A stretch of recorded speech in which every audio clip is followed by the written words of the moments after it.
بسم اللہ الرحمن الرحیم۔ السلام علیکم۔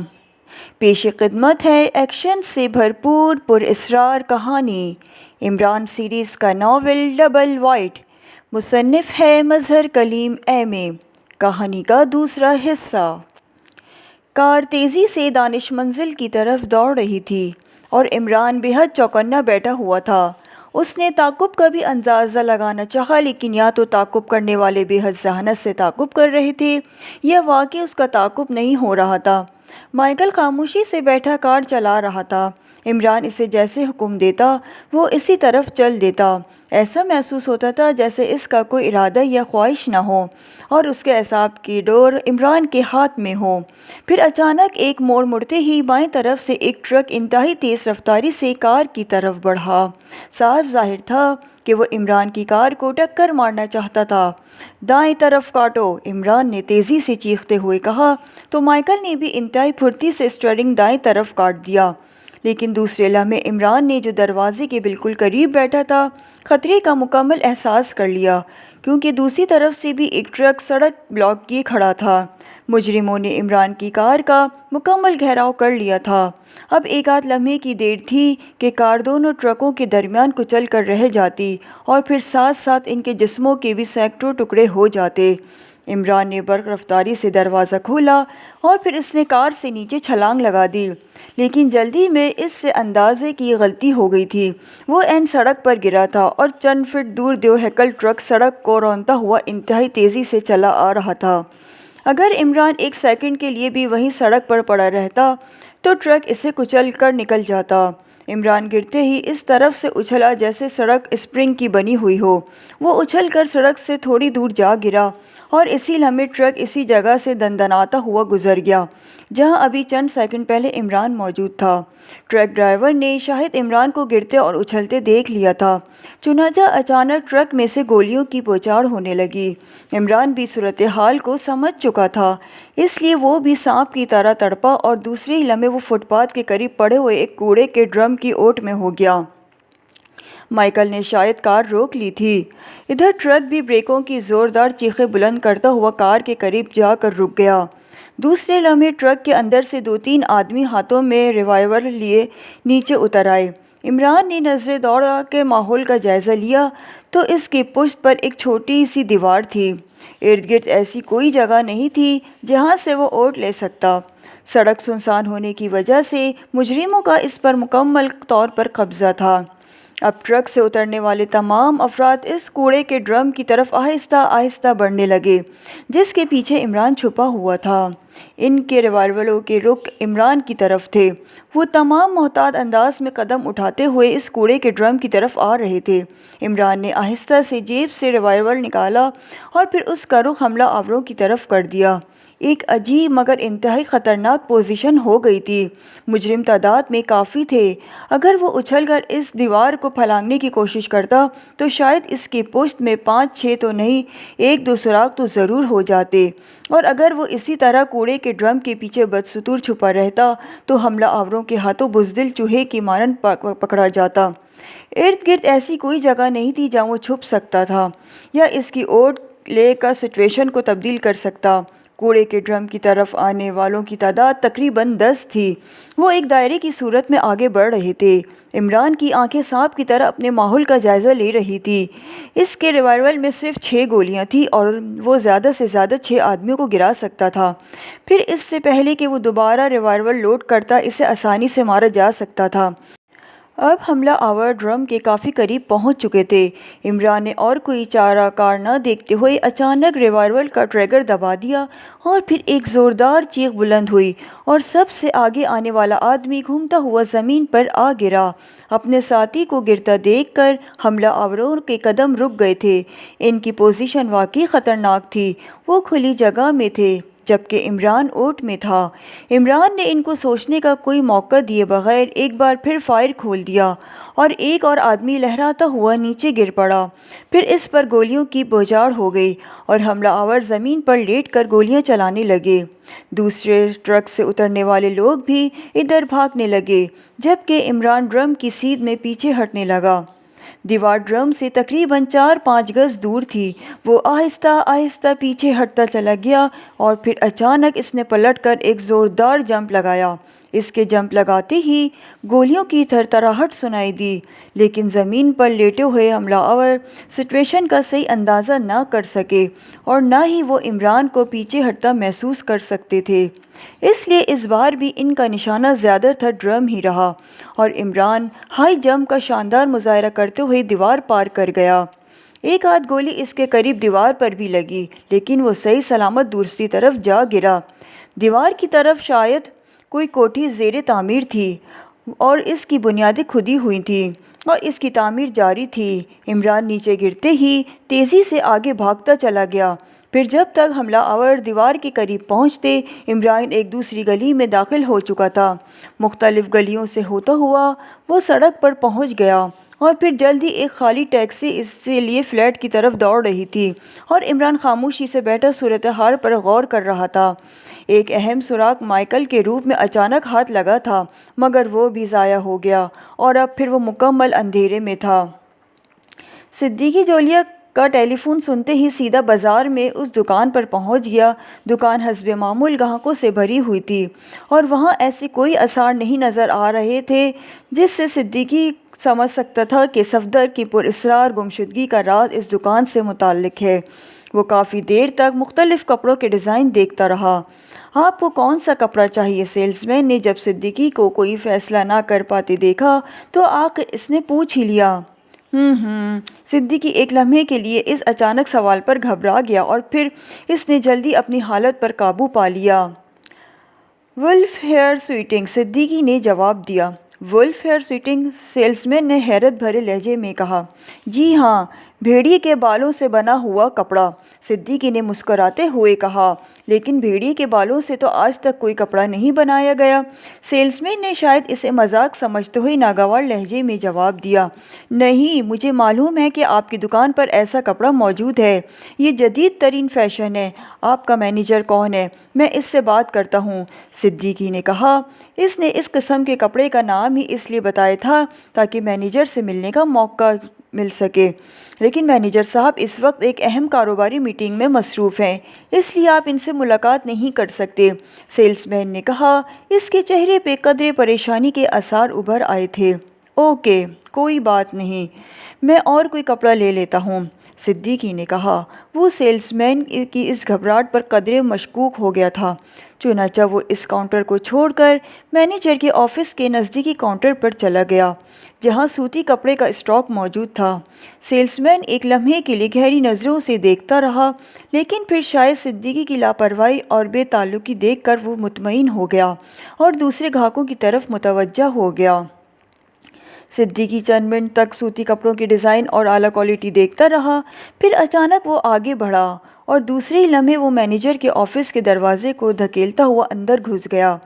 لیکن اندر گھستے ہی اسے حیرت کا شدید جھٹکا لگا کیونکہ کمرہ قطعی خالی تھا۔ صدیقی حیران تھا کیونکہ ابھی سیلز مین تو کہہ رہا تھا کہ مینیجر اہم کاروباری میٹنگ میں مصروف ہے۔ اس کا مطلب ہے کہ معاملہ واقعی کچھ مشکوک ہے۔ اس نے پہلا کام تو یہ کیا کہ آہستہ سے دروازے کے اندر سے چیختی چڑھا دی اور پھر جیب سے ریوالور نکال کر وہ آگے بڑھا۔ اس نے بغور ادھر ادھر دیکھنا شروع کیا۔ صاف ظاہر تھا کہ اس کمرے کا کسی تہہ خانے سے تعلق ہے، تبھی مینیجر اندر سے غائب ہو گیا ہے۔ صدیقی ادھر ادھر دیکھتا ہوا ایک بڑی سی الماری کے قریب پہنچ گیا اور اسے بغور دیکھنے لگا۔ صدیقی نے الماری کو ہلا جلا کر بھی دیکھا، لیکن الماری اپنی جگہ پر مضبوطی سے جمی ہوئی تھی۔ صدیقی مزید آگے بڑھ گیا۔ اسے جلدی بھی تھی اور ڈر بھی کہ کہیں کوئی شخص کمرے کے اندر داخل نہ ہو جائے یا اس سیلز مین کو ہی شک نہ پڑ جائے، لیکن کمرے میں ایسی کوئی جگہ یا بٹن نظر نہ آیا جس سے وہ سمجھتا کہ ادھر سے تہہ خانے کا راستہ ہوگا۔ پھر اسے ایک خیال آیا کہ شاید مینیجر کسی جگہ گیا ہو، میٹنگ کسی اور جگہ بھی تو ہو سکتی ہے۔ چنانچہ اس نے باہر نکلنے کا ارادہ کیا اور پھر جیسے ہی وہ دروازے کی طرف مڑا، ایک ہلکی سی آواز اس کے کانوں سے ٹکرائی اور وہ تیزی سے مڑا اور دوسرے ہی لمحے حیرت سے اس کی آنکھیں چوڑی ہو گئیں۔ سامنے والی الماری جسے وہ ہلا جلا کر دیکھ چکا تھا آہستہ آہستہ گھوم رہی تھی۔ وہ تیزی لیکن احتیاط سے ایک پردے کے پیچھے ہو گیا۔ الماری پوری طرح گھوم گئی اور پھر ایک ادھیڑ عمر آدمی جس کے چہرے پر خشونت برس رہی تھی باہر آ گیا۔ الماری دوبارہ واپس اپنی جگہ پر پہنچ کر رک گئی۔ ادھیڑ عمر آدمی نے تیزی سے بیرونی دروازے کی طرف قدم بڑھائے، لیکن صدیقی پردے کے پیچھے سے نکل آیا۔ خاموشی سے ہاتھ اوپر اٹھا لو دوست، صدیقی نے سانپ کی طرح پھنکارتے ہوئے کہا تو ادھیڑ عمر آدمی تیزی سے مڑا اور پھر صدیقی کے ہاتھ میں ریوالور دیکھ کر اس نے قدرے بے بسی سے ہاتھ اٹھا لیے۔ دوسری طرف منہ کرو، صدیق نے کڑک لہجے میں حکم دیا۔ تم کون ہو اور کیا چاہتے ہو؟ ادھیڑ عمر نے سخت لہجے میں پوچھا۔ شاید اب وہ حیرت کے اچانک دھچکے سے سنبھل گیا تھا۔ خاموشی سے مڑ جاؤ ورنہ میرے ریوالور پر سائلنسر لگا ہوا ہے اور اس کی خاموش گولی تمہاری موت بن جائے گی۔ صدیقی کے لہجے میں مزید سختی پیدا کرتے ہوئے تو ادھیڑ عمر ایک لمحے تک خاموشی سے صدیقی کو دیکھتا رہا، پھر اس نے اپنا رخ دوسری طرف کر لیا۔ اس کے مڑتے ہی صدیقی احتیاط سے اس کے قریب گیا اور پھر اس نے ریوالور کی نال اس کے کمر پر لگائی اور دوسرے ہاتھ سے اس کی جیبوں کی تلاشی لینے لگا۔ ایک جیب میں موجود ریوالور اس کے باہر نکل آیا۔ اسی لمحے اچانک اس آدمی نے نہ جانے کیسا داؤ کھیلا کہ صدیقی کو یوں محسوس ہوا جیسے اچانک اس کے پیروں میں سے زمین چھوڑ دی ہو، اور دوسرے ہی لمحے وہ اس آدمی کے سر سے ہوتا ہوا سامنے والی دیوار سے ٹکرا گیا۔ دونوں ریوالور اس کے ہاتھ سے چھوٹ گئے تھے اور صدیقی دیوار سے ٹکرا کر فرش پر گر پڑا۔ اس نے اٹھنے میں بے حد پھرتی دکھائی، لیکن وہ آدمی ریوالور ہاتھ میں لیے مسکرا رہا تھا۔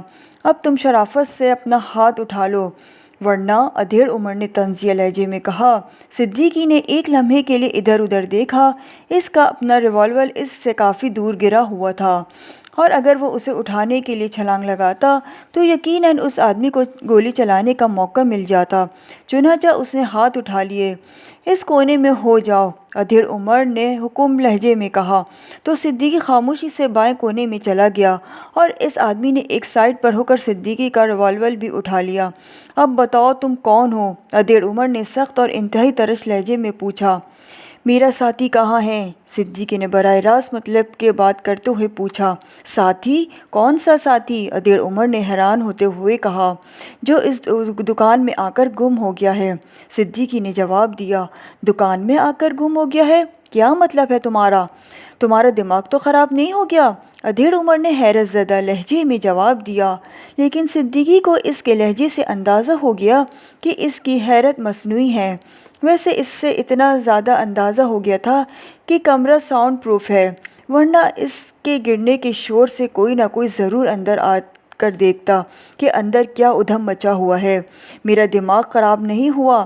تم حیران ہونے کی ایکٹنگ چھوڑ کر سیدھی طرح بتا دو کہ میرا ساتھی کہاں ہے، ورنہ، صدیقی نے سخت لہجے میں جواب دیا۔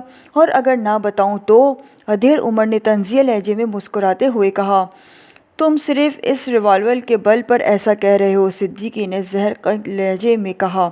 چلو ایسا ہی سمجھ لو، ادھیڑ عمر نے جواب دیا۔ تو کر لو جو کرنا ہے، صدیقی نے ایک دم ہاتھ نیچے کرتے ہوئے کہا۔ ادھیڑ عمر کو شاید خواب میں بھی یہ توقع نہیں تھی کہ صدیقی اتنی جرأت کر لے گا، اس لیے وہ قدرہ سہم گیا، جیسے اس کی سمجھ میں نہ آ رہا ہو کہ وہ فوری طور پر کیا رد عمل ظاہر کرے۔ صدیقی نے زبردست نفسیاتی وار کیا تھا، اس کا مقصد بھی اسے تنگ کرنا تھا۔ چنانچہ جیسے ہی وہ پریشانی کے عالم میں آیا اور اس کے چہرے سے پریشانی ظاہر ہونے لگی، صدیقی نے پہلی فرصت میں اس پر چھلانگ لگا دی، ایک زبردست لیکن محتاط چھلانگ۔ اس ادھیڑ عمر نے صدیقی کو چھلانگ لگاتے دیکھ کر ٹریگر دبا دیا، مگر وہ ایک لمحے کی تاخیر کر چکا تھا۔ جس وقت ٹریگر دبا، اس وقت صدیقی کی لات اس کے ہاتھ پر پڑی۔ گولی چلی ضرور، مگر ریوالور نیچے ہو جانے کی وجہ سے گولی فرش پر جا لگی اور صدیقی اور ادھیڑ عمر دونوں پیچھے جا گرے۔ دوسرے لمحے صدیقی نے ادھیڑ عمر کے پیٹ پر لات رکھ کر جھٹکا دیا تو ادھیڑ عمر جو اٹھنے کی کوشش کر رہا تھا، الٹ کر دوسری طرف جا گرا۔ اب صدیقی کو اس سے پہلے اٹھنے کا موقع مل گیا اور وہ اس طرح اچھل کھڑا ہو گیا جیسے اس کے جسم میں اسپرنگ لگے ہوئے ہو۔ پھر دوسرے ہی لمحے اس نے اس آدمی پر جو اٹھنے کی دوبارہ کوشش کر رہا تھا ٹھوکروں کی بارش کر دی۔ اس نے ان ٹھوکروں سے بچنے کی بے حد کوشش کی، لیکن صدیقی کے سر پر جنون سوار ہو چکا تھا۔ وہ کوئی لفظ بولے بغیر اس پر ٹھوکریں برسا رہا تھا۔ چند ہی لمحوں بعد اس آدمی کا چہرہ زخموں سے اٹ گیا اور اس کی چیخیں بلند ہونے لگیں، لیکن صدیقی کو علم تھا کہ اس کی چیخیں اسی کمرے میں دفن ہو جائیں گی، چنانچہ چیخوں کا خیال کیے بغیر وہ اپنے کام میں لگا رہا۔ بس کرو، ادھیڑ عمر نے ہکلاتے ہوئے کہا تو صدیقی نے مشین کی مانند چلنے والی ٹانگیں روک دیں، اور پھر لپک کر اس نے وہ ریوالور بھی اٹھا لیا اور اپنا بھی جو دور کونے میں پڑا ہوا تھا۔ ادھیڑ عمر سر پکڑے فرش پر بیٹھا تھا اور اس کے چہرے پر موجود زخموں کے خون نکل رہا تھا اور اس کے منہ سے لگاتار کرائیں نکل رہی تھیں۔ اب جلدی سے بتاؤ ورنہ میں دوبارہ شروع ہو جاؤں گا، صدیقی نے کاٹ کھانے والے لہجے میں کہا۔ بتاتا ہوں، خدا کے لیے پہلے الماری سے ویسکی کی بوتل نکال کر مجھے دو، ادھیڑ عمر نے کڑھاتے ہوئے کہا۔ اس کے لہجے میں ایک بے بسی سی نمایاں تھی۔ صدیقی نے ایک لمحے کے لیے بغور اسے دیکھا اور پھر کونے والی الماری کی طرف بڑھ گیا۔ ویسے وہ پوری طرح چوکنا تھا۔ اس نے الماری کھولی اور پھر اس میں رکھی ہوئی ویسکی کی بوتل اٹھا لی، اور دوسرے لمحے وہ کچھ ہو گیا جس کا اسے تصور بھی نہیں تھا۔ بوتل اٹھاتے ہی الماری کے اوپر موجود خانے سے ایک راڈ جس کا سرا کافی موٹا تھا تیزی سے نکلا اور صدیق کے ماتھے پر زور سے لگا، اور صدیقی الٹ کر پیچھے جا گرا۔ اس کے ماتھے پر اچھا خاصا گھومڑا بن گیا تھا۔ ضرب کافی زوردار تھی۔ اس کے دماغ میں تاریکیاں چھانے لگیں۔ اس نے ان تاریکیوں کو جھٹکنے کی کوشش کی، لیکن بے سود۔ چند ہی لمحوں بعد وہ تقریباً نیم بے ہوش ہو چکا تھا۔ ادھیڑ عمر جو بغور یہ حرکات دیکھ رہا تھا، صدیقی کو بے ہوش سمجھ کر قدرے زخمی مسکراہٹ سے اٹھا، اور پھر اس نے آگے بڑھ کر پہلے تو صدیقی کے جسم کو نفرت سے ٹھوکر ماری، جیسے اس کی بے بسی پر طنز کر رہا ہو۔ پھر اس نے آگے بڑھ کر الماری بند کی، لیکن الماری بند کرنے سے پہلے اس نے اس کی سائڈ میں لگا ہوا ایک بٹن دبا دیا تھا، ورنہ ہو سکتا تھا کہ اس کا بھی وہی حشر ہوتا جو صدیقی کا ہوا تھا۔ الماری بند کرنے کے بعد اس نے میز کی دراز کھول کر اندر ہاتھ ڈال کر کوئی بٹن دبایا، اور دوسرے لمحے وہی الماری دوبارہ گھومنے لگی جس کے گھومنے سے وہ اندر داخل ہوا تھا۔ صدیقی نے پوری طرح ہوش میں آنے کی کوشش کی، لیکن اس کا جسم بے حس و حرکت ہو چکا تھا۔ الماری پوری طرح گھوم گئی تو آگے ایک تنگ سا راستہ تھا۔ ادھیڑ عمر نے مڑ کر نیم بے ہوشی صدیقی کو اٹھا کر کندھے پر لادا اور پھر اس راستے میں داخل ہو گیا۔ اس کے اندر داخل ہوتے ہی الماری دوبارہ اپنی جگہ پر آ گئی۔ راستہ تاریک تھا، مگر وہ شخص آگے بڑھتا چلا گیا۔ جلدی ایک اور دروازہ آ گیا تو اس نے ہاتھ مار کر وہ دروازہ کھولا، اور دوسرے لمحے وہ ایک تاریک سی گلی میں تھا۔ یہ گلی دونوں اطراف سے بلڈنگوں میں گھری ہوئی تھی۔ دروازے کے قریب ایک کار موجود تھی۔ اس نے کار کا عقبی دروازہ کھولا اور پھر صدیقی کو پچھلی سیٹ پر لٹا دیا اور خود آگے ڈرائیونگ سیٹ پر بیٹھ گیا۔ اس نے جیب سے رومال نکال کر زخموں سے نکلنے والا خون صاف کیا اور دوسرے لمحے کار سٹارٹ کر دی۔ جلدی کار تیز رفتاری سے ریکارڈ توڑتی ہوئی گلی سے باہر نکلی اور پھر مختلف سڑکوں پر دوڑنے لگی۔ کیپٹن شکیل اور تنویر عمران اور غیر ملکی جوڑے کے جانے کے بعد کافی دیر تک وہیں بیٹھے رہے۔ وہ دونوں خاموش بیٹھے ہوئے تھے، شاید وہ دونوں اپنی اپنی سوچوں میں گم تھے۔ چلیں تنویر، کیپٹن شکیل نے ایک دم چونک کر کہا۔ ہاں، تنویر نے بھی چونکتے ہوئے کہا۔ شاید وہ بھی خیالات کی دنیا سے واپس آ گیا تھا، اور پھر وہ دونوں اٹھ کھڑے ہوئے۔ ویٹر بل لے آیا تھا۔ کیپٹن شکیل نے بل ادا کیا اور پھر وہ دونوں قدم با قدم چلتے ہوئے ہوٹل سے باہر آئے۔ اب کہاں کا پروگرام ہے؟ تنویر نے کیپٹن شکیل سے مخاطب ہو کر پوچھا۔ میں تو اپنے فلیٹ پر جاؤں گا، کیپٹن شکیل نے جواب دیا۔ اوکے، پھر مجھے اجازت، تنویر نے مسکراتے ہوئے کہا، اور پھر وہ کیپٹن شکیل سے ہاتھ ملا کر پارکنگ کی طرف بڑھ گیا جہاں اس کی کار موجود تھی۔ کیپٹن شکیل چند لمحے وہیں کھڑا رہا، اسے جاتا دیکھتا رہا، اور پھر وہ آہستہ آہستہ چلتا ہوا کمپاؤنڈ سے باہر آ گیا۔ اس نے گیٹ کے باہر کھڑی ایک ٹیکسی کا دروازہ کھولا اور اندر بیٹھ گیا۔ کہاں چلنا ہے صاحب؟ ٹیکسی ڈرائیور نے پیچھے مڑ کر پوچھا۔ مارک روڈ چلو، کیپٹن شکیل نے کہا تو ٹیکسی ڈرائیور نے میٹر ڈاؤن کر کے ٹیکسی آگے بڑھا دی۔ چند لمحوں بعد ٹیکسی معروف سڑکوں پر دوڑ رہی تھی۔ کیپٹن شکیل خاموشی سے بیٹھا اس تصویر کے متعلق سوچ رہا تھا کہ کیا کوئی نیا کیس شروع ہو گیا ہے۔ اس نے سوچا کہ فلیٹ جا کر X2 سے اس کیس پر بات کروں گا تاکہ اسے پتہ تو چل سکے کیس کی نوعیت کیا ہے۔ اچانک ٹیکسی ایک جھٹکے سے رک گئی اور بریکوں کی چیخوں نے اسے چونکا دیا۔ کیا ہوا؟ کیپٹن شکیل کے منہ سے نکلا اور پھر اسے سب کچھ سمجھ آ گیا تھا۔ آگے ایک کار نے سڑک روکی ہوئی تھی۔ اس سے پہلے کہ کیپٹن شکیل کچھ کرتا، دو آدمی ریوالور لیے اس کے سر ہو گئے۔ ایک آدمی نے ڈرائیور کی کنپٹی پہ ریوالور رکھا ہوا تھا۔ خاموشی سے باہر نکل آؤ، ریوالور برادر نے کیپٹن شکیل سے مخاطب ہو کر کہا اور دوسرے آدمی نے کار کا دروازہ کھول دیا اور کیپٹن شکیل باہر نکل آیا۔ ہاتھ اٹھا کر سامنے کار کی طرف چلو، ریوالور برادر نے کہا۔ تم بھی باہر نکلو، ریوالور برادر نے ٹیکسی ڈرائیور سے مخاطب ہو کر کہا اور ٹیکسی ڈرائیور، جس کا رنگ خوف سے زرد ہو رہا تھا، خاموشی سے باہر نکل آیا۔ دوسرے لمحے ریوالور کے دستے کا ایک زوردار وار ٹیکسی ڈرائیور کے سر پر پڑا اور وہ کٹے ہوئے تشہیر کی مانند زمین پر گر پڑا۔ کیپٹن شکیل کے پیچھے اب دو آدمی ریوالور لیے چل رہے تھے۔ انہوں نے اس کی جیب سے ریوالور بھی نکال لیا تھا، جبکہ تیسرے آدمی نے ٹیکسی ڈرائیور کو بے ہوش کر دیا تھا۔ اس نے ڈرائیور کو ٹیکسی کے اندر ڈالا اور ٹیکسی کو اسٹارٹ کر کے ایک سائڈ پر لگا دیا اور پھر دروازہ بند کر کے وہ تقریباً بھاگتا ہوا اپنی کار کی طرف آیا۔ اسے اندر بٹھاؤ، کھڑے منہ کیا دیکھ رہے ہو؟ تیسرے ریوالور برادر نے انتہائی تلخ لہجے میں اپنے آدمیوں سے کہا۔ وہ شاید ان دونوں کا انچارج تھا۔ چلو اندر بیٹھو، ایک شخص نے کیپٹن شکیل سے مخاطب ہو کر کہا اور کیپٹن شکیل خاموشی سے اندر بیٹھ گیا۔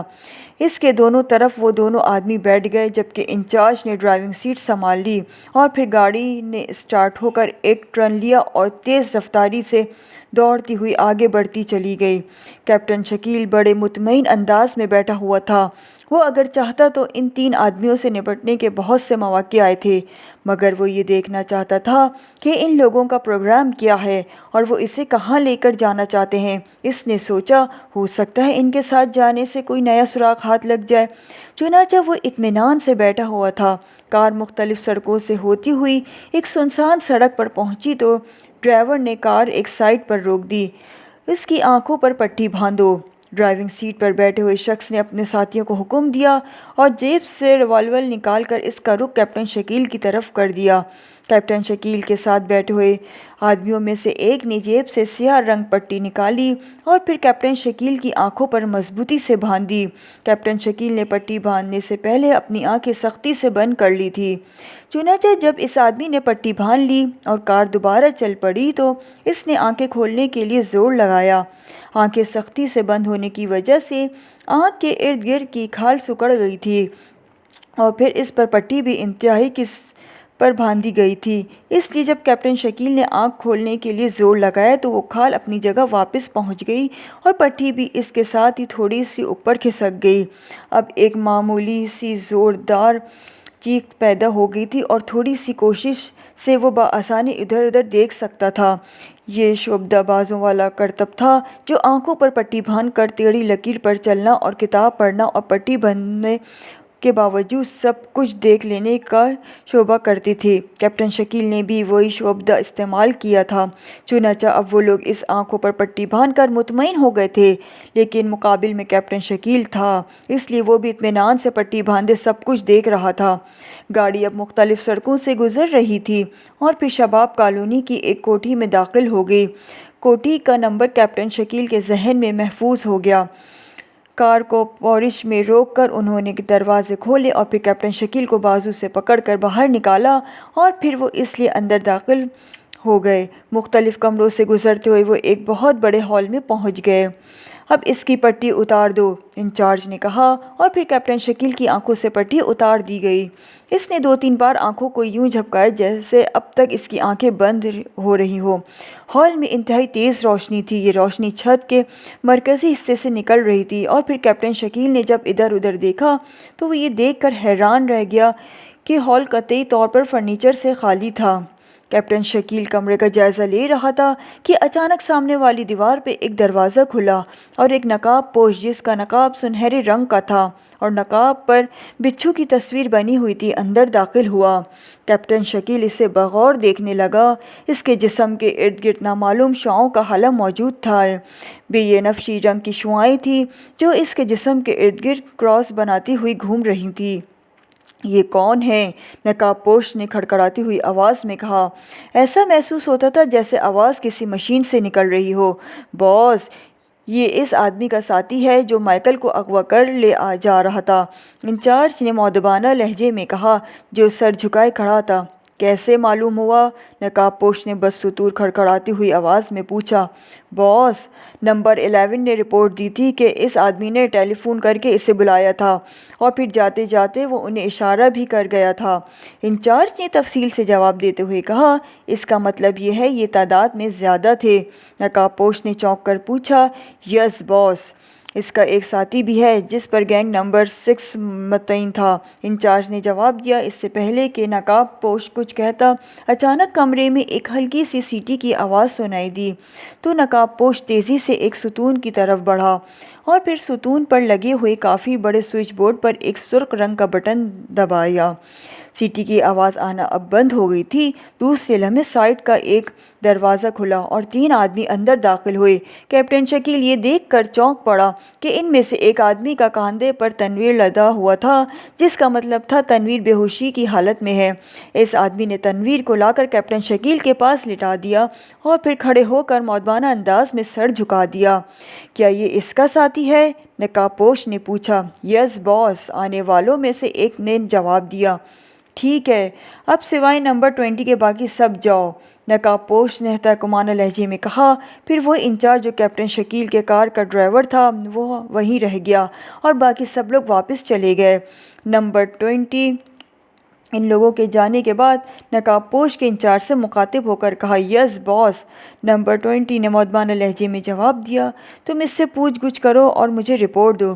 اگر یہ کچھ بتانے سے انکار کرے تو بلا تکلف گولی مار دینا، نقاب پوش نے سرد لہجے میں حکم دیتے ہوئے کہا۔ اوکے باس، نمبر 20 نے جواب دیا اور نقاب پوش واپس مڑ گیا۔ اس نے دیوار کے قریب پہنچتے ہی دیوار پر دروازہ کھلا اور نقاب پوش کے سے گزرنے کے بعد وہ دروازہ بند ہو گیا۔ اب وہاں سپاٹ دیوار نظر آ رہی تھی۔ ہاں دوست، اب شرافت سے اپنے متعلق سب کچھ بتا دو، نقاب پوش کے جانے کے بعد نمبر 20 نے کیپٹن شکیل سے مخاطب ہو کر کہا۔ اس کے ہاتھ میں ریوالور موجود تھا۔ کیا بتاؤں؟ کیپٹن شکیل نے کہا، جو اب تک خاموشی سے کھڑا یہ سب کچھ دیکھ رہا تھا۔ اپنے ساتھیوں کے متعلق سب کچھ سے تفصیل سے بتا دو، نمبر 20 نے قدرے تلخ لہجے میں کہا۔ تم تو مجھ سے ایسے پوچھ رہے ہو جیسے ماسٹر بچوں سے کہتا ہے، ہاں بیٹے، محمود غزنوی کے حملوں کا حل بیان کرو، کیپٹن شکیل نے ہنستے ہوئے جواب دیا۔ یو شٹ اپ بلڈی فول، میں شرافت سے پوچھ رہا ہوں اور تم مذاق کر رہے ہو، نمبر 20 نے غراتے ہوئے کہا۔ اس کا پارا ایک دم چڑھ گیا تھا۔ اچھا، تم شرافت کے بجائے بدمعاشی سے بھی پوچھ سکتے ہو؟ لو، لیکن کم از کم پوچھنے کا سلیقہ تو سیکھ لو، کیپٹن شکیل نے کہا۔ شاید وہ وقت گزرنا چاہتا تھا تاکہ تنویر کو ہوش آ جائے، مگر دوسرے لمحے نمبر 20 کا چہرہ غصے کی شدت سے سرخ ہو گیا۔ وہ 2 قدم پیچھے ہٹ گیا۔ اب وہ ایک ستون کے قریب تھا۔ کیپٹن شکیل اسے یوں اچانک پیچھے ہٹتے دیکھ کر چونک پڑا۔ اس سے پہلے کہ وہ کوئی رد عمل ظاہر کرتا، نمبر 20 نے ستون پر لگا ہوا ایک بٹن دبا دیا اور پھر وہ سب کچھ ہو گیا جو کیپٹن شکیل کے تصور میں بھی نہیں تھا۔ جس جگہ کیپٹن شکیل کھڑا تھا، فرش کے اس ٹکڑے نے تیزی سے حرکت کی اور یہ سب کچھ 1 سیکنڈ میں ہو گیا اور دوسرے لمحے کیپٹن شکیل الٹا لٹکا ہوا تھا۔ وہ ٹکرائی دیوار سے ہوتا ہوا چھت کی طرف چلا گیا تھا۔ ادھر اونچی چھت سے ایک لمبی سلاخ نیچے آ گئی جس کے سرے پر ایسا ہی ایک ٹکڑا لگا ہوا تھا اور فرش والا ٹکڑا اس ٹکڑے سے کھٹاک کی آواز سے چپک گیا۔ اب ظاہر ہے کیپٹن شکیل کے قدم اس ٹکڑے سے چپکے ہوئے تھے، ورنہ وہ تو کم از کم الٹا نہ ہوتا۔ کیپٹن شکیل کو اس جادوگری کی امید نہیں تھی۔ اس کا خیال تھا کہ نمبر 20 ریوالور کے بل بوتے پر اس سے پوچھ گچھ کرے گا۔ اسے یہ خبر نہ تھی کہ یہاں ایسے طلسم موجود تھے جو 1 سیکنڈ میں آدمی کو الٹا کر دیتے۔ اب بولو کیا کہتے ہو؟ نمبر 20 نے کہا۔ اس کے چہرے پہ حقارت آمیز مسکراہٹ تھی۔ صرف ایک فرق ہوا ہے، تم مجھے الٹے نظر آ رہے ہو، باقی سب ٹھیک ہے، کیپٹن شکیل نے مسکراتے ہوئے جواب دیا۔ تو نمبر 20 کا پارا مزید چڑھ گیا اور دوسرے لمحے اس نے آگے بڑھ کر کیپٹن شکیل کے چہرے پہ زوردار تھپڑ جڑ دیا۔ تھپڑ خاصا زوردار تھا، مگر کیپٹن شکیل کے ہاتھ تو آزاد تھے اور اس کا خیال شاید نمبر 20 کو نہ رہا تھا۔ اس نے تھپڑ مار کر پیچھے ہٹنا چاہا، مگر وہ کیپٹن شکیل کے ہاتھوں کی مضبوط گرفت میں تھا۔ کیپٹن شکیل کا ایک ہاتھ اس کے بازو پر جمع ہوا تھا جس میں اس نے ریوالور پکڑا ہوا تھا اور دوسرا ہاتھ اس نے بڑی پھرتی سے نمبر 20 گردن کے گرد لپیٹ لیا۔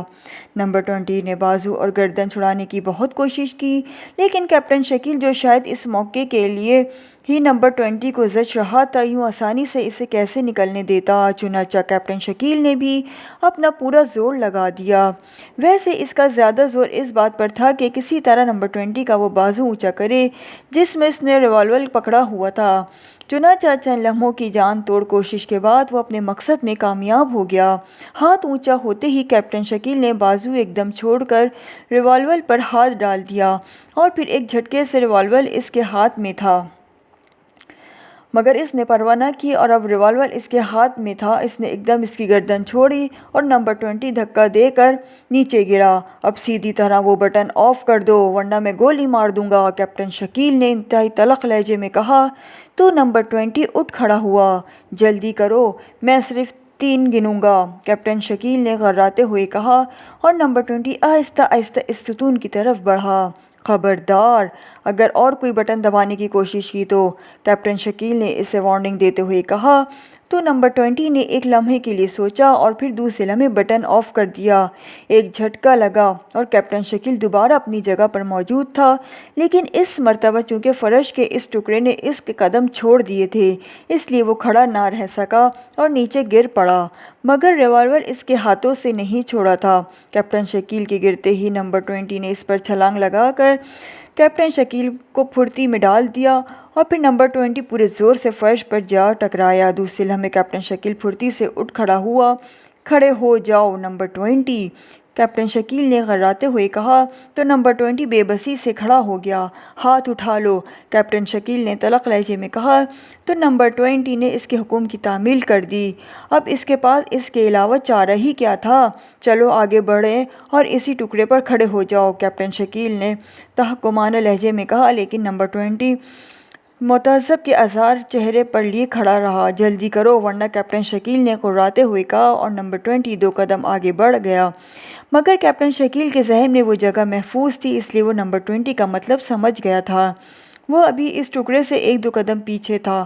اس نے سوچا ہوگا کہ اسے کیا خیال رہا ہوگا۔ 1 قدم اور آگے بڑھو، کیپٹن شکیل نے اسے حکم دیتے ہوئے کہا اور پھر امر مجبوری وہ 1 قدم اور آگے بڑھ گیا۔ کیپٹن شکیل جو اس دوران اس ستون کے قریب پہنچ چکا تھا، اس نے تیزی سے وہ بٹن آن کر دیا۔ پلک جھپکنے میں اب نمبر 20 الٹا لٹکا ہوا تھا۔ تم انتہائی بے وقوف ہو، نمبر 20 نے اس وقت حسرت بھرے لہجے میں کہا، اور تمہارا بازو اٹھانے کی کوشش کر رہا ہوں تو تم ریوالور اٹھا رہے ہو۔ ظاہر ہے میں فرش پر سے تو ریوالور نہیں اٹھا سکتا، شکیل نے طنزیہ لہجے میں کہا۔ تو نمبر 20 بے بسی سے ہونٹ دبا کر کہنے لگا، تم ٹھیک کہتے ہو نوجوان۔ نمبر 20 قطعی بے وقوف اور بزدل ثابت ہوا تھا۔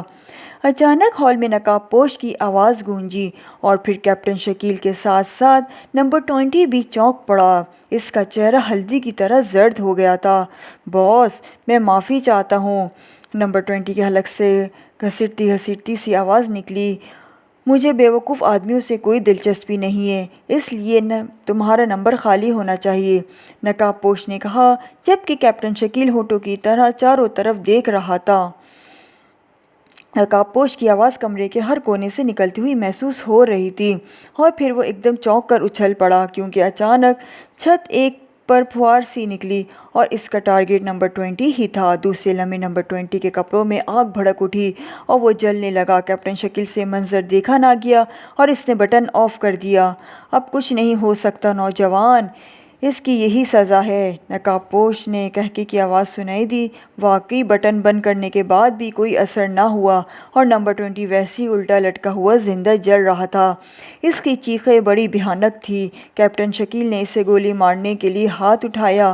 وہ چاہتا تھا کہ اس عذاب سے نمبر 20 جلد چھوٹ جائے، مگر وہ دوسرے لمحے ایک ہلکا سا کھٹکا ہوا اور ایک مشینی ہاتھ نہ جانے کہاں سے نکلا اور کیپٹن شکیل کے ہاتھ سے ریوالور چھین کر واپس چھت کی طرف چلا گیا۔ نقاب پوش کے شیطانی قہقہوں سے کمرہ گونج اٹھا۔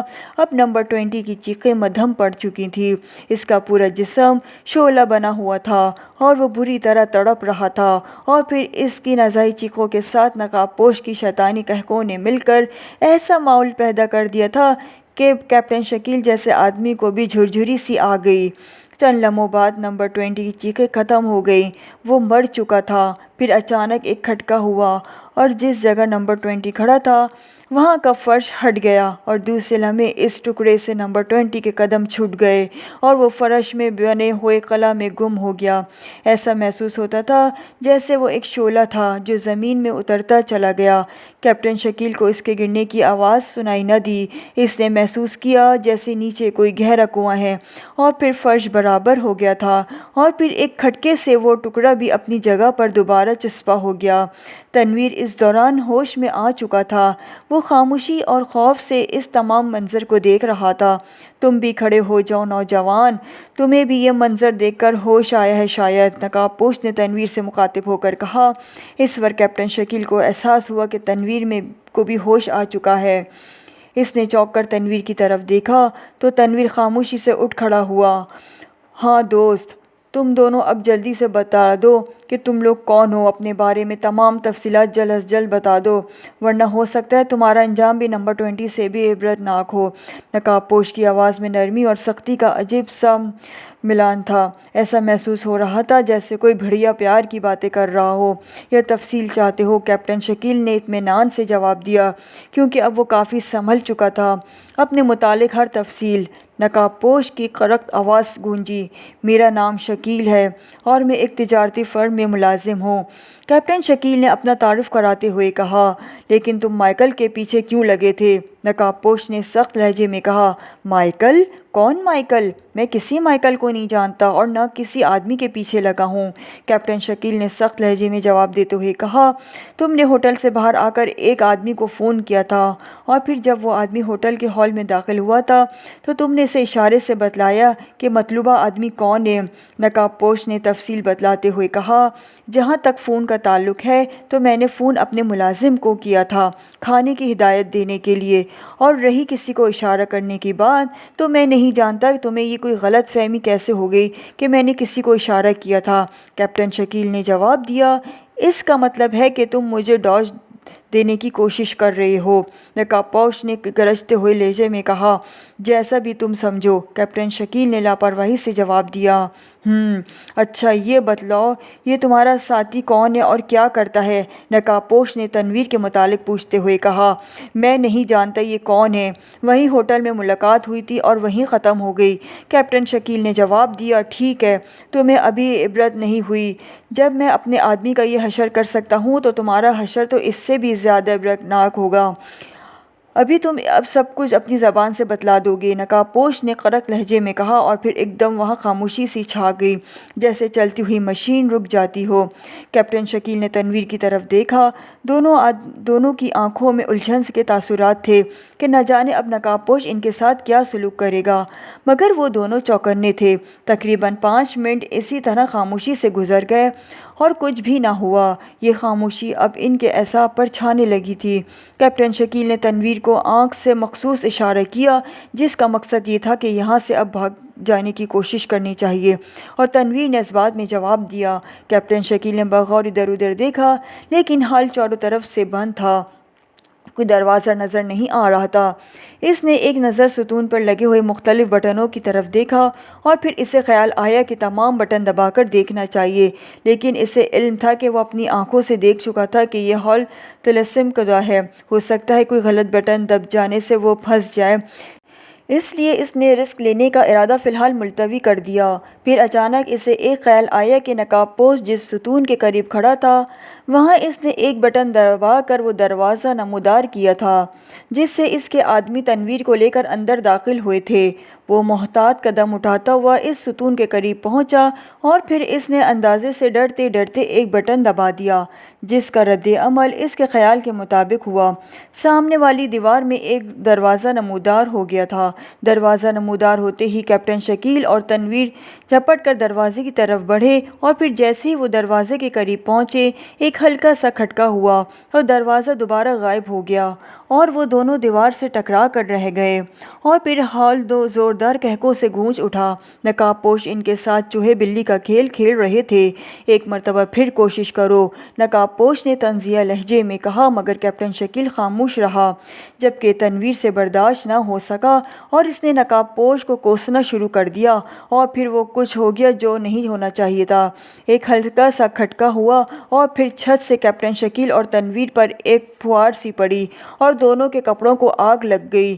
وہ دونوں بے اختیار فرش پر لیٹ کر لوٹنے لگے تاکہ اس طرح آگ بجھ سکے، لیکن آگ نہ جانے کیسی تھی کہ بجھنے کے بجائے اور زیادہ بھڑکتی چلی گئی۔ اب بے اختیار ان دونوں کے منہ سے چیخیں نکلنے شروع ہو گئیں۔ وہ سارے ہال میں ناچتے پھر رہے تھے اور دونوں شعلہ بنے ہوئے تھے۔ ان کی چیخوں سے سارا ہال گونج رہا تھا۔ پھر دونوں کی چیخوں کے ساتھ ساتھ نقاب پوش کے شیطانی قہقہوں نے اس ہال کو بھوتوں کا نشیمن بنا دیا تھا۔ اب دونوں میں بھاگنے کی بھی سکت نہ رہی اور وہ فرش پر گر پڑے۔ وہ مسلسل تڑپ رہے تھے اور پھر ان کی چیخیں خود بخود مدھم پڑتی چلی گئیں۔ بھیانک موت آہستہ آہستہ ان پر اپنا پنجہ مضبوط کرتی چلی جا رہی تھی اور وہ بے بس تھے۔ جولیا صفدر کے لیے بے حد پریشان تھی۔ اس نے ایکس 2 کے کہنے پر صدیقی کو صفدر کا پتہ چلانے کے لیے فون کر دیا تھا، لیکن اس کے بعد وہ کئی بار صدیقی اور صفدر کے فلیٹ پر فون کر چکی تھی، لیکن اب صفدر کے ساتھ ساتھ صدیقی بھی غائب تھا۔ بہرحال صدیقی غائب ہو جانے سے یہ بات تو پایہ ثبوت تک پہنچ گئی کہ صفدر کسی مصیبت میں پھنس گیا ہے، لیکن وہ کس مصیبت میں پھنسا ہے اور کہاں ہے اس کے مطابق کچھ پتہ نہیں چل رہا تھا، اور نفسیاتی طور پر وہ یہ سمجھ رہی تھی کہ وہ اس کی وجہ سے مصیبت میں پھنسا ہوا ہے۔ اگر وہ اسے شاپنگ کے لیے اپنے ساتھ چلنے پر مجبور نہ کرتی تو ایسا نہ ہوتا۔ اس خیال نے اس کی پریشانی بڑھا دی تھی۔ آخر اس نے فیصلہ کیا کہ وہ خود صفدر کا پتہ لگانے کی کوشش کرے گی۔ چنانچہ اس نے لباس تبدیل کیا اور پھر فلیٹ کو تالا لگا کر وہ باہر آ گئی۔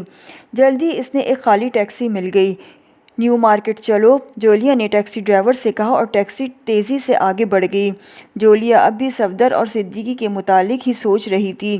ٹیکسی مختلف سڑکوں سے گزرنے کے بعد جیسے ہی مارٹن کنگ روڈ پر مڑی، ایک کار اس کے قریب سے گزری اور اس نے کار میں بیٹھے ہوئے کیپٹن شکیل کو دیکھ لیا۔ کیپٹن شکیل پچھلی سیٹ پر دو آدمیوں کے درمیان بیٹھا ہوا تھا اور اس کی آنکھوں پر پٹی بندھی ہوئی تھی اور دونوں آدمیوں کے منہ کیپٹن شکیل کی طرف ہی تھے، جس سے صاف ظاہر تھا کہ کیپٹن شکیل کو زبردستی لے جایا جا رہا ہے۔ چنانچہ اس نے سب کچھ بھول کر کیپٹن شکیل کے تعاقب کا فیصلہ کر لیا۔ گاڑی موڑو ڈرائیور، جولیا نے ٹیکسی ڈرائیور کو سخت لہجے میں حکم دیا تو ڈرائیور نے اس اچانک حکم پر بوکھلا کر بریک لگا دی۔ گاڑی موڑو واپس اور اس کار کے پیچھے چلو، جلدی، جولیا نے چیخ کر کہا۔ مگر میڈم، ڈرائیور واقعی اس اچانک افتاد پر گھبرا گیا تھا۔ خفیہ پولیس، جلدی کرو، جولیا نے چیخ کر کہا۔ اسے خطرہ تھا کہ کہیں اس بحث میں وہ کار نہ نکل جائے۔ گو سڑک آگے 2-3 میل تک سیدھی چلی جاتی تھی، لیکن پھر بھی اگر وہ کسی کوٹھی میں چلے جاتے تو اس کے لیے کیپٹن شکیل کا پتہ لگانا مشکل ہو جاتا۔ ٹیکسی ڈرائیور نے جب خفیہ پولیس کا نام سنا تو اس کے تمام اعصاب حرکت میں آ گئے۔ اس نے انتہائی تیزی اور مہارت سے گاڑی واپس موڑی اور پھر اس نے فل ایکسیلیٹر دبا دیا۔ سامنے کار نظر نہیں آ رہی تھی، لیکن ٹیکسی جس رفتاری سے دوڑ چلی جا رہی تھی اس سے یہ بات ممکن نظر آ رہی تھی کہ جلد ہی اس کار کو پا لے گی۔ چنانچہ وہی ہوا۔ تقریباً 10 منٹ کی تیز رفتار ڈرائیونگ کے بعد وہ کار جاتی ہوئی نظر آنے لگی اور پھر ان کے دیکھتے ہی دیکھتے وہ بائیں سائڈ پر مڑ گئی۔ جس سڑک پر وہ کار مڑی تھی وہ شباب کالونی کو جاتی تھی۔ جولیا کی گاڑی بھی جلدی اس سڑک پر مڑ گئی۔ اب کیپٹن شکیل والی کار صاف نظر آ رہی تھی۔ رفتار کم کرو، جولیا نے ٹیکسی ڈرائیور کو گائیڈ کرتے ہوئے کہا تو ڈرائیور نے ایکسیلیٹر پر دباؤ کم کر دیا اور پھر آگے والی کار ایک عظیم الشان کوٹھی کے پھاٹک کی سمت مڑ گئی۔ اسی رفتار سے سیدھی چلتے رہو، جولیا نے ٹیکسی ڈرائیور سے کہا، اور پھر جلدی ٹیکسی اس کوٹھی کے سامنے سے گزر گئی۔ کوٹھی کا پھاٹک بند تھا، مگر اس کا نمبر جولیا کے ذہن میں محفوظ ہو چکا تھا۔ اب واپس نیو مارکیٹ چلو، جولیا نے ٹیکسی ڈرائیور سے کہا۔ آگے سے ٹرن لو یا یہیں سے واپس ہو جاؤ، ڈرائیور نے وضاحت طلب لہجے میں پوچھا۔ اگلے چوک سے واپس موڑو، جولیا نے جھلا کر کہا۔ تو ڈرائیور نے اس بات میں سر ہلا دیا اور پھر اگلے چوک سے مڑ کر مختلف سڑکیں کراس کرتی ہوئی ٹیکسی نیو مارکیٹ پہنچ گئی۔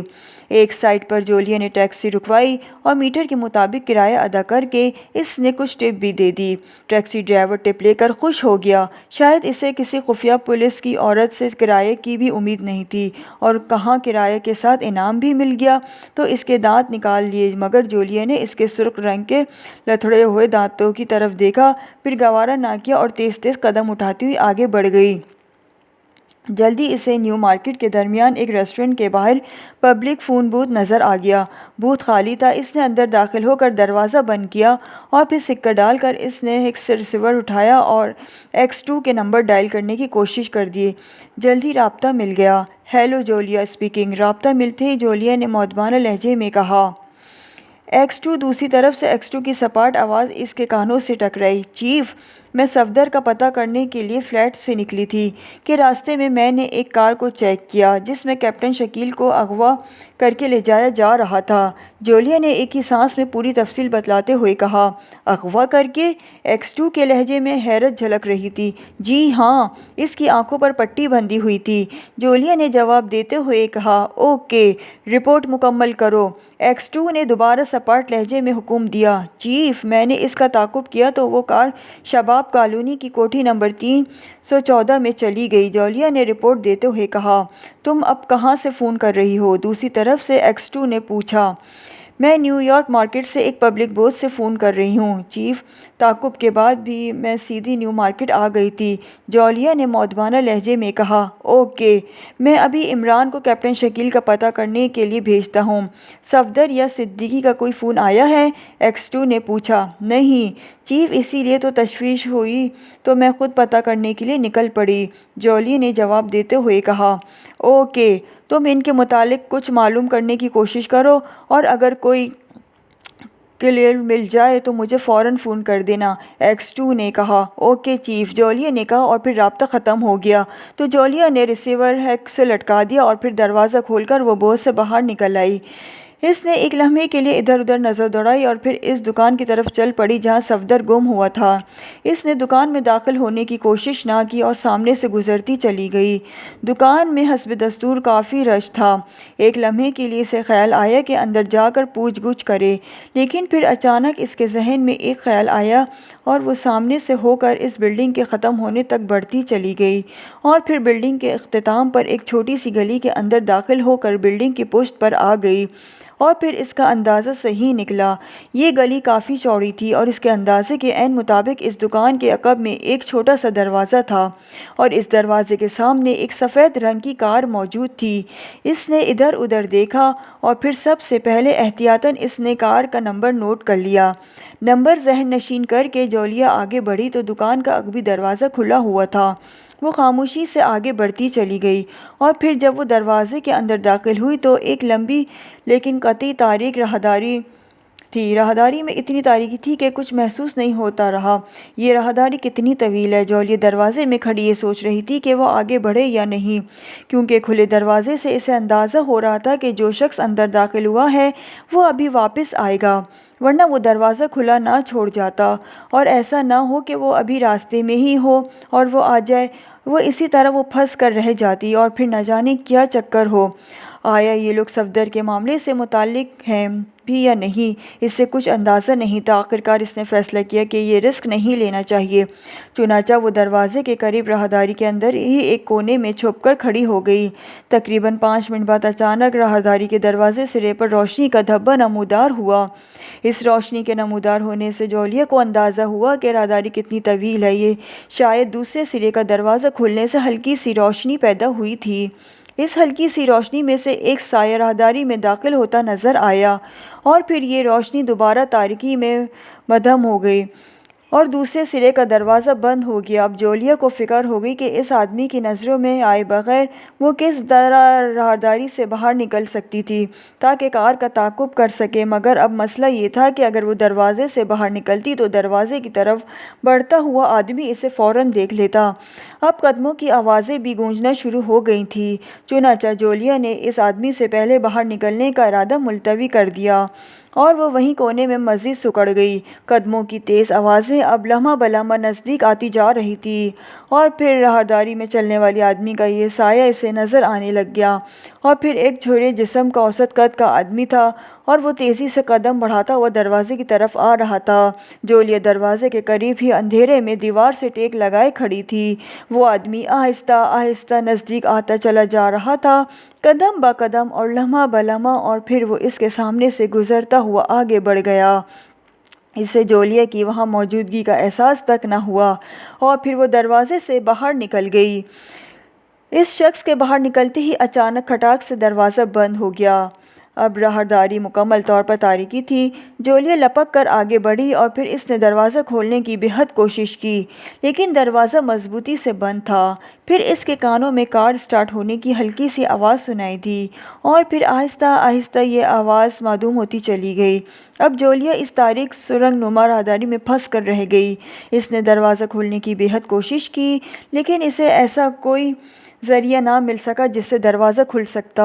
پھر وہاں اندھیرا اتنا زیادہ تھا کہ ہاتھ کو ہاتھ سجائی نہ دے رہا تھا۔ جولیا اس دروازے سے مایوس ہو کر پلٹ گئی۔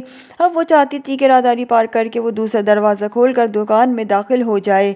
وہاں سے باہر نکلنے کا راستہ بآسانی نکالا جا سکتا تھا، چنانچہ اندھیرے میں ٹاسک ٹوئیاں کھاتی ہوئی اور دوسرے دروازوں کی طرف چل پڑی، اور پھر وہ تھوڑی سی کوشش کے بعد دوسرے دروازے کے قریب پہنچنے میں کامیاب ہو گئی۔ یہ دروازہ کافی اونچائی پر موجود تھا اور راہداری کے فرش سے اس دروازے تک سیڑھیاں موجود تھیں۔ جولیا آہستہ آہستہ سیڑھیاں چڑھتی ہوئی دروازے کے قریب پہنچ گئی۔ دروازے کے قریب پہنچ کر وہ ایک لمحے کے لیے خاموشی سے کھڑی رہی، لیکن جب کوئی آواز اس کے کانوں میں دروازے کی طرف سے نہ پہنچی تو اس نے دروازہ کھولنے کے لیے ہاتھ بڑھایا، اور اس کا ہاتھ لگتے ہی دروازہ کھٹاک سے کھلا اور جولیا بے اختیار چونک کر رہ گئی، کیونکہ دروازہ خود نہیں کھلا تھا بلکہ اسے کھولا گیا تھا۔ دروازے میں ایک ادھیڑ عمر آدمی کھڑا بڑی حیرت سے جولیا کی طرف دیکھ رہا تھا۔ وہ شاید راہداری میں جانے کے لیے دروازہ کھولنا چاہتا تھا کہ سامنے جولیا کھڑی نظر آ گئی۔ جولیا صرف ایک لمحے کے لیے ٹھٹکی، مگر دوسرے لمحے اس نے بجلی کی سی تیزی سے اپنی جیب سے ریوالور نکال لیا۔ ہینڈز اپ، جولیا نے سنبھل کر خرک لہجے میں کہا۔ تم کون ہو؟ ادھیڑ عمر آدمی نے کہا، جس کے چہرے پر روئی کے پھائے لگے ہوئے تھے جیسے زخموں پر لگائے جاتے ہیں۔ ہاتھ اوپر اٹھا لو، جولیا نے اس کی بات کو نظر انداز کرتے ہوئے کہا۔ ادھیڑ عمر آدمی نے ہاتھ اوپر کر لیے اور ایک طرف ہٹ گیا۔ جولیا ریوالور لیے کمرے میں داخل ہو گئی۔ یہ آفس نما کمرہ تھا، شاید اس دکان کا جہاں صفدر گم ہوا تھا۔ منہ دیوار کی طرف کر لو، جولیا نے تحکمانہ لہجے میں کہا۔ تم پچھتاؤ گی لڑکی، ادھیڑ عمر آدمی نے سخت لہجے میں کہا۔ میرے پچھتانے سے تمہاری صحت پر کوئی اثر نہیں پڑ سکتا، اس لیے تم سے جو کہا جا رہا ہے اس پر عمل کرو، جولیا نے غراتے ہوئے سخت لہجے میں کہا۔ تو ادھیڑ عمر آدمی نے منہ دیوار کی طرف کر لیا۔ جولیا اطمینان سے اس کی طرف بڑھی، شاید وہ اسی کی تلاش لینا چاہتی تھی، مگر جیسے ہی جولیا اس کے قریب پہنچی وہ ادھیڑ عمر آدمی پھرکی کی طرح گھوم گیا اور دوسرے لمحے جولیا کا ریوالور اس کے ہاتھ سے نکل کر دور جا گرا۔ اس آدمی کا زوردار ہاتھ اس کے ہاتھ پر اچانک پڑا۔ اب خاموشی سے کھڑی ہو جاؤ، ادھیڑ عمر آدمی نے پھرتی سے جیب سے ریوالور نکالتے ہوئے کہا، جبکہ جولیا 2 قدم پیچھے ہٹ گئی تھی۔ تم کون ہو اور یہاں کیسے پہنچی ہو؟ جلدی بتاؤ، کیونکہ میں عورتوں پر رحم کھانے کا عادی نہیں ہوں، ادھیڑ عمر آدمی نے غراتے ہوئے کہا، مگر اس کے لہجے میں بے پناہ سختی تھی۔ مجھے جانے دو ورنہ میں شور مچا دوں گی، تم مجھے اغوا کر کے لائے ہو، جولیا نے عورتوں والا مخصوص حربہ استعمال کرتے ہوئے کہا۔ بہت خوب، جواب نہیں محترمہ، تمہارا یہ حربہ یہاں کام نہیں آ سکتا، کیونکہ یہ کمرہ ساؤنڈ پروف ہے، میری اجازت کے بغیر کوئی آدمی اندر نہیں آ سکتا، ادھیڑ عمر آدمی نے کہکا لگاتے ہوئے کہا، جو کہ اس دکان کا مینیجر تھا، جبکہ جولیا بے بسی سے ہونٹ کاٹ کر رہ گئی۔ جلدی بتاؤ، اب وقت ضائع مت کرو، ادھیڑ عمر آدمی سے گھورتے ہوئے کہا۔ کیا بتاؤں؟ جولیا نے تجاہل عارفانہ سے کام لیتے ہوئے کہا، اپنے متعلق تمام تفصیل بتاؤ، ادھیڑ عمر آدمی نے کہا۔ اب جولیا اس مقمصے میں تھی کہ وہ اسے کیا بتائے، کیونکہ یہ بوڑھا تو آسانی سے جان چھوڑنے والا نہیں۔ میں ویسی ہی گلی سے گزر رہی تھی کہ راہداری نظر آئی اور میں تجسس کے ہاتھوں مجبور ہو کر اندر آ گئی۔ جولیا نے بات بناتے ہوئے کہا، کیا تم مجھے بیوقوف سمجھتی ہو؟ ادھیڑ عمر آدمی جولیا کی بات سن کر چراغاں ہو گیا۔ مجھ سے کیوں پوچھ رہے ہو؟ کیا تم کو نہیں معلوم؟ جولیا نے مسکراتے ہوئے طنزیہ لہجے میں، اور ادھیڑ عمر آدمی کا پیمانہ صبر لبریز ہو گیا۔ اس نے ٹریگر پر دباؤ سخت کر دیا اور دوسرے لمحے کمرہ ایک زوردار چیخ سے گونج اٹھا۔ پہلی چیخ تو صفدر کے منہ سے نکلی تھی، مگر دوسری چیخ جونی کی تھی، کیونکہ ریوالور سے نکلنے والے شعلے سے صفدر جونی کی پوزیشن کو دیکھ چکا تھا۔ ادھر گولی بازو میں لگی، ادھر اس نے جونی کے سینے پر فلائنگ کک لگا دی تھی۔ زوردار فلائنگ کک نے جونی کے سینے کی ہڈیاں توڑ دی تھیں۔ چنانچہ دوسری چیخ جونی کے حلق سے نکلی اور وہ زمین پر گر کر تڑپنے لگا تھا۔ صفدر بھی فرش پر گر پڑا تھا، مگر گرتے ہی اس نے کروٹیں بدلنا شروع کر دی تھیں۔ اس طرح وہ باس کو اپنی پوزیشن نہیں بتلانا چاہتا تھا۔ اب وہ ایک کونے میں موجود تھا۔ دوسری چیخ کے بعد کمرے میں خاموشی طاری ہو گئی۔ باس نہ جانے کیا کر رہا تھا۔ آخر چند لمحوں بعد جب صفدر کی آنکھیں اندھیرے میں بخوبی کام کرنے لگیں تو اس نے غور سے دیکھا تو کمرہ خالی ہی محسوس ہو رہا تھا اور باس غائب تھا۔ صفدر حیرت سے بت بنا رہا، یہ باس نہ جانے کہاں اور کیسے غائب ہو گیا۔ وہ آہستہ سے دیوار کا سہارا لے کر اٹھ کھڑا ہوا۔ دوسرے لمحے کمرہ دوبارہ روشن ہو گیا، شاید بجلی فیل ہو گئی تھی۔ صفدر نے عجیب نظروں سے جلتے ہوئے بلب کی طرف دیکھا، جیسے اسے بجلی فیل ہونے کی وجہ سمجھ نہیں آ رہی ہو۔ پھر اس نے کمرے میں نظر دوڑائی۔ باس واقعی غائب تھا، جبکہ جونی ایک طرف مردہ پڑا ہوا تھا اور اس کے منہ سے خون نکل کر فرش پر جم چکا تھا۔ اس کی آنکھیں تکلیف کی شدت سے پھٹی ہوئی تھیں۔ ظرف کافی شدت پڑی تھی، اس لیے ایک ہی چیخ میں معاملہ ختم ہو گیا تھا۔ صفدر نے ادھر ادھر دیکھا اور پھر جھک کر مشین گن اٹھا لی۔ اب وہ دروازے کی طرف بڑھا تو دروازہ بند تھا۔ اس نے مشین گن سیدھی کی اور آٹومیٹک لاک پر گولیوں کی بوچھاڑ کر دی۔ دوسرے لمحے دروازہ کھل گیا اور وہ جھٹ کر باہر آ گیا۔ یہ وہی راہداری تھی جس سے وہ لایا گیا تھا۔ صفدر مشین گن اٹھاتے ہوئے محتاط قدم اٹھاتا ہوا راہداری پار کرتا ہوا ان سیڑھیوں تک آ پہنچا اور پھر سیڑھیاں چڑھتا ہوا وہ دروازے کے قریب پہنچ گیا۔ دروازے کے قریب ہی ایک سرخ رنگ کا بٹن موجود تھا۔ اس نے بٹن دبایا اور دوسرے لمحے دروازہ کھل گیا۔ اب وہ اس کمرے میں تھا جہاں اسے ہوش آیا تھا۔ دروازہ کھلا ہوا تھا۔ وہ تیزی سے آگے بڑھا اور باہر نکل آیا۔ مشین گن اس کے ہاتھ میں تھی۔ یہ ایک طویل سی راہداری تھی جس میں کمروں کے دروازے تھے۔ بیشتر دروازوں پر تالے لگے ہوئے تھے۔ ایک لمحے کے لیے اس کے ذہن میں یہ خیال آیا کہ یہاں سے جتنی جلدی ہو سکے نکل بھاگے، مگر پھر اس نے سر جھٹک کر یہ خیال ذہن سے نکال دیا۔ مشین گن اس کے ہاتھ میں تھی، اس لیے اسے زیادہ فکر نہ تھی۔ اب وہ چاہتا تھا کہ پوری سنگن لے کر ہی یہاں سے جائے کہ یہ سارا چکر آخر ہے کیا۔ اسے تو قطعی علم نہیں تھا کہ یہ لوگ کون ہیں اور کیا کر رہے ہیں۔ وہ تو بس اپنے ذہنی ایج کے تحت پھنس گیا تھا۔ مشین گن لیے وہ آہستہ آہستہ آگے بڑھ رہا تھا۔ ایک زوردار سی روشنی کی پتلی سی لکیر باہر نکل رہی تھی۔ وہ اس زوردار دروازے کے قریب آ کر رک گیا۔ اس کی ہول سی آنکھ لگا کر دیکھا تو خالی کمرہ تھا۔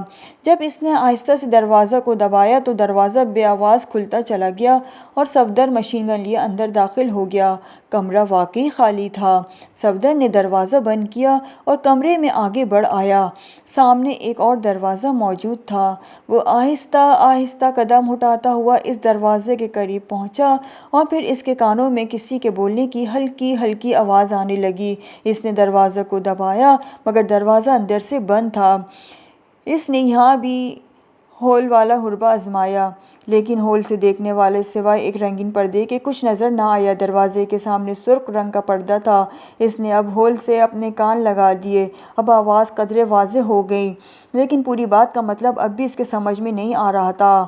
آواز البتہ اس نے پہچان لی تھی، یہ باس کی آواز تھی، اور وہ شاید ٹرانسمیٹر پر کسی سے بات کر رہا تھا۔ کاؤنٹر، یہ دوسری پارٹی کہاں سے ٹپک پڑی؟ اوور، باس کی آواز سنائی دی۔ معلوم، باس تصویر، احمق، اوور اینڈ آل کی آوازیں سنائی دیں اور پھر بات چیت ختم ہو گئی۔ دوسرے لمحے ایک ہلکے سے کھٹکی کی آواز سنائی دی اور پھر کمرے میں خاموشی چھا گئی۔ صفدر نے دروازے پر ہلکی سی دستک دی اور پھر مشین گن لے کر سیدھا ہو گیا۔ کم آن! ایک لمحے کے لیے خاموشی کے بعد باس کی گھراتی ہوئی آواز سنائی دی تو صفدر نے مشین گن کی نال سے دروازے پر دباؤ ڈالا اور اس بار دروازہ کھلتا چلا گیا۔ دروازے کا لاک شاید الیکٹرک سسٹم پر بنایا گیا تھا۔ صفدر مشین گن لیے اندر داخل ہو گیا۔ وہی باس سامنے ایک کرسی پر بیٹھا ہوا تھا۔ ہینڈز اپ! صفدر نے مشین گن کا رخ اس کی طرف کرتے ہوئے انتہائی سخت لہجے میں کہا، مگر باس جو کرسی پر بیٹھا ہوا تھا مسکرا دیا۔ مجھے معلوم تھا کہ تم یہاں تک ضرور آؤ گے، باس نے مسکراتے ہوئے طنزیہ لہجے میں کہا۔ جو میں کہہ رہا ہوں اس پر عمل کرو۔ صفدر نے اس کے اطمینان کو دیکھ کر قدرے پریشان ہوتے ہوئے کہا، تم مشین گن چلا کر تو دیکھ لو، اگر اس میں سے ایک بھی گولی مجھے چھو جائے تو میں تمہیں یہاں سے جانے کی بخوبی اجازت دے دوں گا، باس نے بدستور حکم خیز لہجے میں کہا اور دوسرے لمحے صفدر نے باس پر فائل کھول دیا۔ لیکن صفدر کی حیرت کی انتہا نہ رہی جب اس نے دیکھا کہ گولیوں کی پوچھاڑ باس کے قریب جا کر جھٹکا کھا کر مڑ جاتی اور پچھلی دیوار چھلنی ہو گئی، لیکن باس کو ایک گولی بھی نہ چھو سکی۔ یہ دیکھ کر صفدر نے فائر بند کر دیا۔ بس اسی کے بھروسے مجھے حکم دیتے رہتے، باس نے طنزیہ لہجے میں کہا تو صفدر سمجھ گیا کہ کرسی کے گرد میگنیٹک حصار موجود ہے، اس لیے وہ خاموش رہا۔ اب تم مشین گن پھینک کر اپنے ہاتھ اٹھا لو ورنہ تمہارے جسم میں سینکڑوں سوراخ ہو جائیں گے، اس بار باس نے سخت لہجے میں حکم دیتے ہوئے کہا۔ اگر میں ایسا کرنے سے انکار کر دوں تو پھر؟